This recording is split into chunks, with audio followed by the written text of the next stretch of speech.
Welcome to another non-stop, all-singing, all-dancing episode of Fearless TV, the program constructed from genuine 100% recycled non-toxic plastic. Coming up in the next fluid half hour, we hop on board for an altitude ride to the home of carving bliss. We'll check out the standard of inline skating and another blast on the mountain bikes. All this and numbers backwards from 1 to 10 on Fearless TV.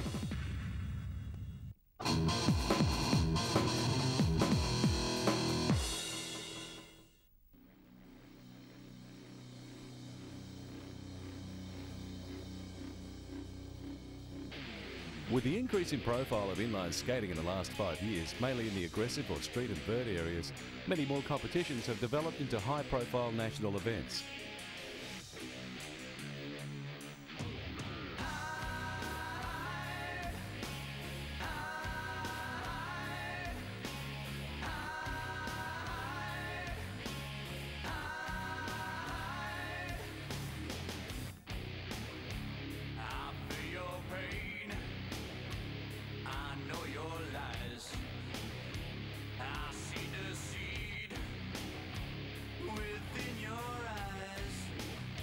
The Australian skate titles were held south of Sydney recently at a purpose-built street course incorporating a vert ramp, rails, fun boxes and all the general mayhem required to keep skaters on the edge and looking for bigger and more difficult drop-ins.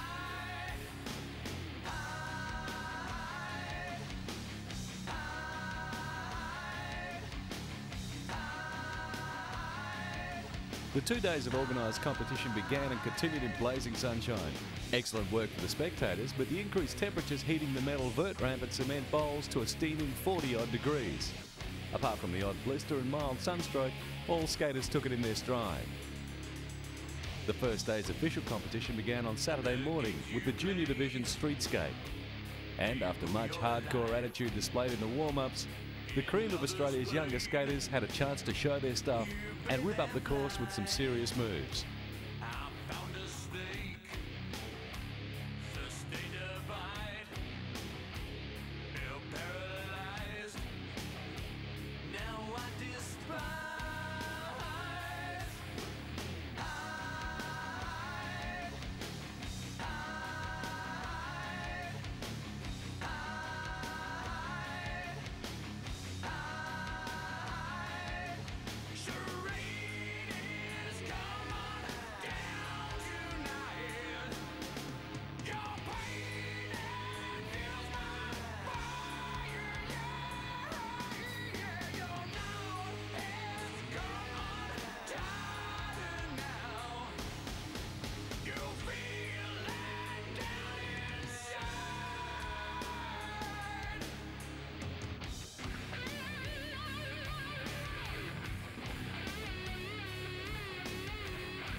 Apart from attracting major sponsors such as Roche's, with World Team Manager and Development Officer Francesco Mattioli in attendance scouting for new riders, the event serves as an excellent opportunity to showcase some of the country's finest skating talent, with competitors as young as 10 years old ripping up the street course, pulling off huge 720s, flat spins and 540s at every opportunity, along with some highly technical grinds. All skaters in the street event are judged over 45-second runs with the emphasis on style, creativity, lines and consistency.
Let's get a little dirty as we take in some South Island mountain bike competition.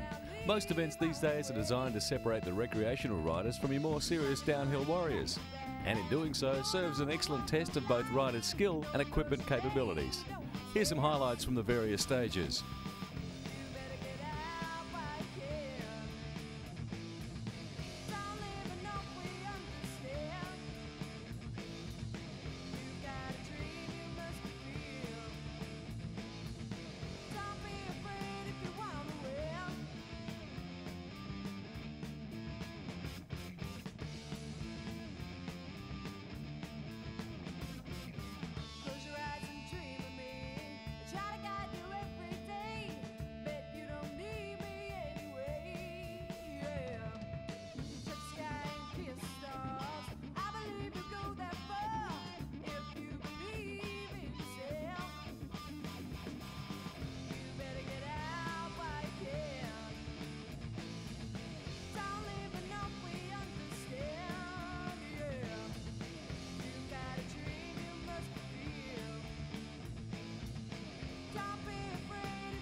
Time now to take a look at what has become almost a mandatory decision for the serious snowboarder, heliboarding.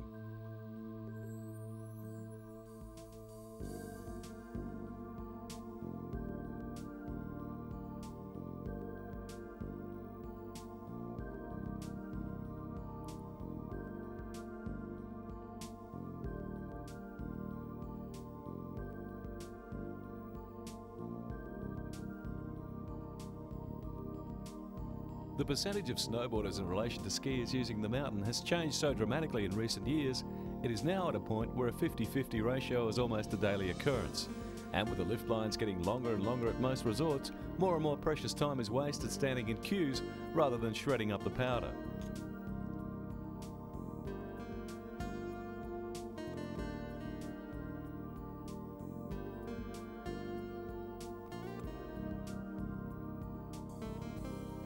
One of the most effective ways, along with hiking to extreme zones on foot to avoid this mess, is to fork out a little hard-earned cash and have some professionals fly into the untracked areas of your favourite peak.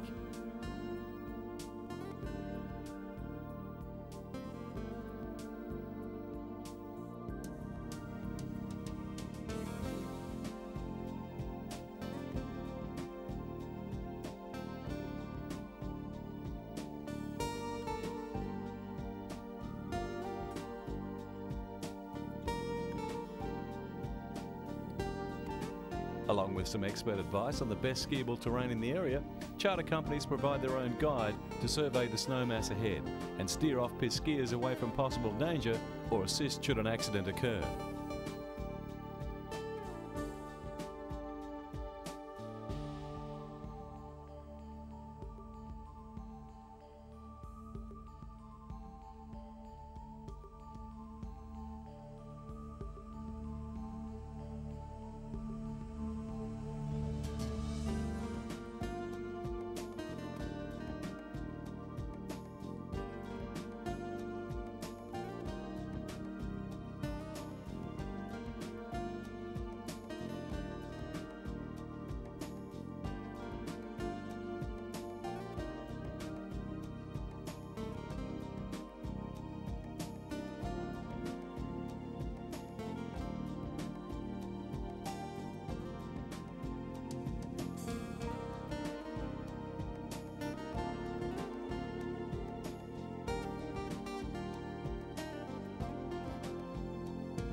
Very rarely do you get to ride crystalline waves of metres deep powder on a wind-blown ridge and not wake up standing on the quilt.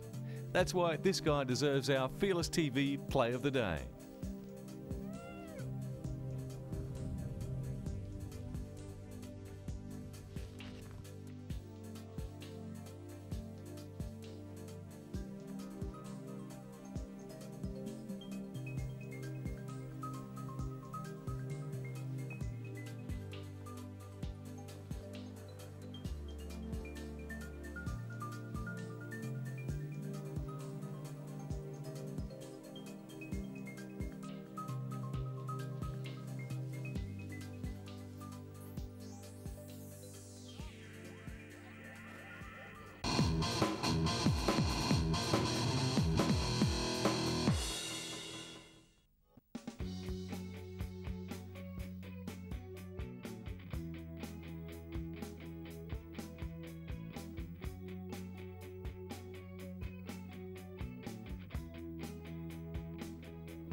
For those who've never experienced flight in its many forms, which accounts for the majority of the population not dependent on chemicals, hang gliding is one of the purest forms of relaxation there is. That is, once the takeoff and landing procedures have been mastered, the thermals taken into account and the equipment fully checked.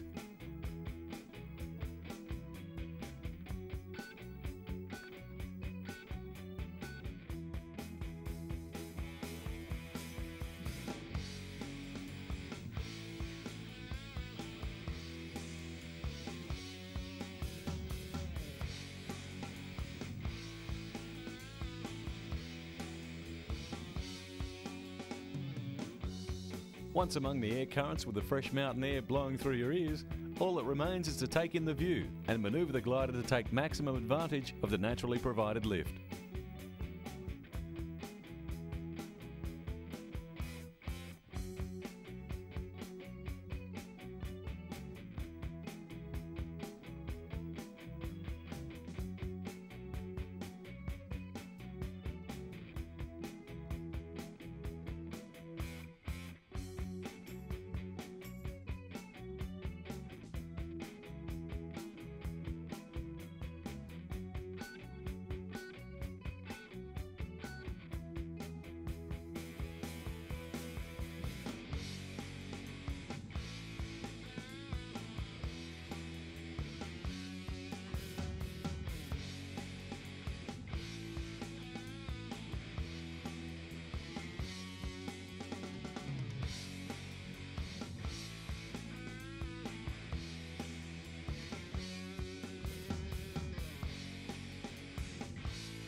should not be wasting time wondering why you lost your mind and busy.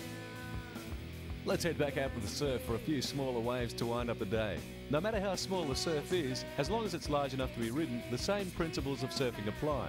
And while the rush of dropping down a 40-foot face is probably slightly more charged than on a day like today, the same feeling of oneness with the elements still applies to a smaller degree.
Just for a change of pace, and after many demands from the more mellow members of the audience, we thought it was time to bring you some not-so-wild water. Although in a sense the open ocean is probably as wild as water gets.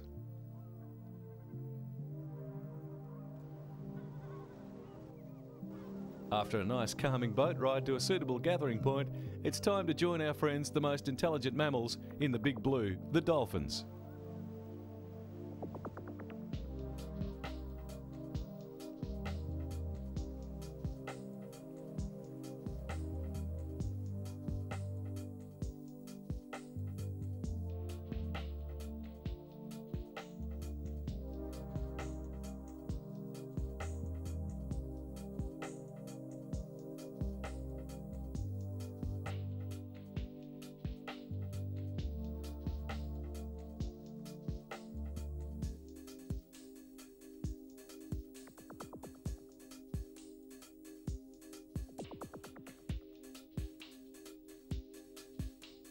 While the ability to communicate through sonar is not prevalent in humans, the benefits apart from the exercise to the dolphins will never be fully understood, and the result on humans is far more therapeutic than a handful of aspirins.